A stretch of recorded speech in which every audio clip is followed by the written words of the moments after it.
혹시 내가 지금 보고 있는 이 가격이 나중에 두고두고 후회할 선택은 아닐까? 여러분 머릿속에 이런 생각 한 번쯤 해보신 적 있으신가요? 만약 그렇다면 이 영상 그냥 넘기면 진짜 손해입니다. 오늘 영상 하나로 지금 암호화폐 시장에서 돈이 어디서 빠져나가고 어디로 다시 모이고 있는지, 그리고 개인 투자자가 절대 뉴스 헤드라인만 보고는 알 수 없는 결정적인 힌트를 얻어가게 될 거예요. 결론부터 말하면 지금 시장은 겉보기엔 불안하지만 내부에서는 이미 다음 국면을 준비하는 자금 이동이 아주 조용히 진행 중입니다. 그 근거가 오늘 이야기의 핵심이에요. 지금 시장을 한 문장으로 정리하면 이렇습니다. 금과 은의 관계가 7년 만에 가장 극단적인 지점까지 왔고, 비트코인은 겉으로 흔들리지만 공급 쪽에서는 오히려 숨을 고르고 있으며, 큰 손들은 공포 속에서 조용히 움직이고 있다는 겁니다. 이러한 굵직한 상황이 동시에 나타나는 시점은 흔치 않았고, 과거를 보면 항상 시장의 분위기가 완전히 바뀌기 직전에 등장했었죠. 먼저 많은 분들이 무심코 넘겼을 뉴스부터 짚어볼게요. 금과 은의 가격 비율이 62까지 내려왔다는 이야기. 솔직히 처음 들었을 때 그게 어째서? 라고 생각하실 수도 있는데요. 물론 금과 은은 항상 안전을 상징하지만 사실 둘의 성격은 완전히 다릅니다. 금이 최후의 보루라면 은은 어느 정도 위험을 감수하는 안전자산에 가깝죠. 이 비율이 급격히 내려온다는 건 시장이 극단적인 공포에서 벗어나 조금 더 공격적인 선택을 하기 시작했다는 신호입니다. 과거 2014년에도 비슷한 구간에서 시장은 천천히 방향을 틀었었고, 그때 가장 먼저 반응한 쪽이 바로 대체자산, 즉 비트코인이었어요. 여기서 재미있는 사실이 하나 있습니다. 사람들은 항상 결과가 나온 뒤에 이유를 붙이는데요. 알트 불장이 왔네, 유동성이 풀렸네 같은 말들이요. 하지만 실제로는 이런 금과 은 사이에 미세한 변화가 먼저 나타나고 위험자산 시장은 그 뒤를 따라갔습니다. 시장은 늘 눈에 잘 띄지 않는 곳에서 먼저 움직였죠. 그 다음 비트코인 가격 이야기를 좀 해볼게요. 최근 가격만 보면 솔직히 마음이 편하지는 않죠. 고점 대비 30% 가까이 빠진 숫자만 보면 이제 정말 시즌 종료 아닌가? 라는 생각이 자주 드실 텐데요. 그런데 여기서 많은 개인 투자자들이 놓치는 부분이 하나 있습니다. 가격이 아니라 지금 시장의 하락은 누가 팔고 누가 사기 때문에 발생하는가 라는 부분입니다. 먼저 채굴자 이야기를 해볼게요. 요즘 채굴자들이 힘들다는 뉴스 많이 보셨을 겁니다. 해시레이트가 줄었고 수익성이 악화됐고 일부는 장비를 끄고 있다는 이야기들요.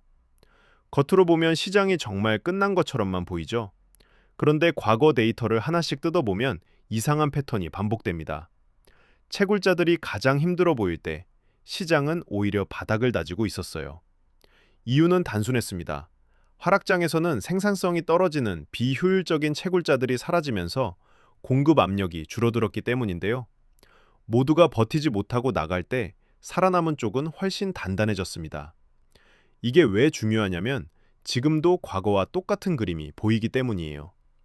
현재 시장은 채굴 수익성은 압박받고 있지만 동시에 채굴자들이 거래소로 보내는 코인은 줄고 있습니다.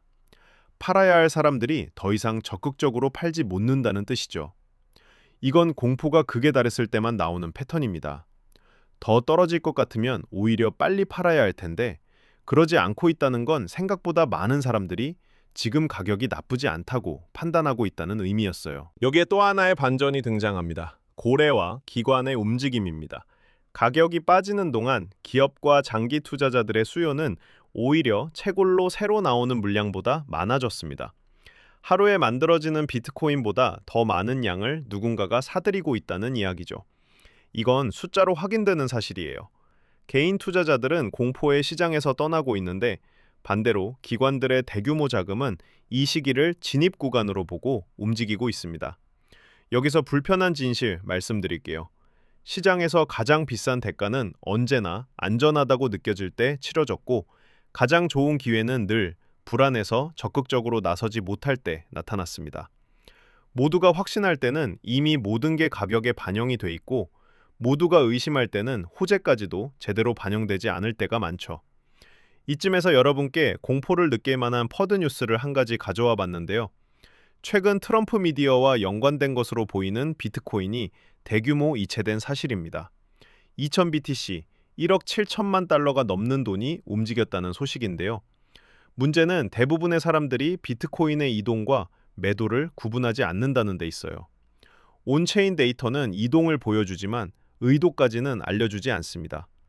그 이동이 매도일 수도 있고 보관 장소를 옮긴 것일 수도 있고 전략적 재배치일 수도 있어요. 다시 시장 전체로 돌아와 보겠습니다. 지금은 단기적으로 보면 아직도 불안 요소가 정말 많습니다. ETF 자금은 계속해서 빠져나가고 있고 개인 투자자 심리는 극도로 위축돼 있고 가격 지표도 썩 좋아 보이지 않죠. 그런데 이상하게도 장기 지표들은 전혀 다른 이야기를 하고 있습니다. 고래는 숏보다 롱으로 방향을 전환한 고래들이 조금씩 늘어나고 있고 채굴자 매도는 줄어들었고 공급은 점점 감소하고 있습니다. 이런 두 가지 흐름이 동시에 나타날 때 시장은 항상 방향을 선택해야 했습니다. 여기서 질문 하나 던져볼게요. 만약 지금이 정말 끝이라면 왜 가장 정보에 밝고 가장 오래 버텨온 사람들부터 나가고 있지 않을까요? 오히려 그 반대라는 점이 지금 시장의 가장 큰 힌트입니다. 결국 지금 시장은 확신의 구간이 아니라 선별의 구간입니다. 아무 자산이나 사면 되는 시기는 이미 지났고 그렇다고 모두 끝났다고 말하기엔 데이터가 너무 다르게 움직이고 있어요. 금, 은 비율, 채굴자 항복, 고래 축적, 정치와 자본의 유입까지 이 조합은 과거에도 늘 큰 변곡점 앞에서 나타났습니다. 오늘 이 영상을 통해 얻어가셔야 할 건 예측이 아니라 구조를 보는 눈, 뉴스가 아니라 자금의 방향을 읽는 감각입니다. 이걸 갖고 있느냐 없느냐가 다음 사이클에서 남아있는 사람과 후회하는 사람을 가르게 될 겁니다. 지금 불안하다는 감정 아주 정상입니다. 다만 그 불안을 이유로 시장에서 떠나는 순간 중요한 신호 기회도 함께 조용히 지나쳐 버릴 거예요. 오늘 준비한 소식은 여기까지입니다. 다음에도 더 알찬 정보로 찾아뵙겠습니다.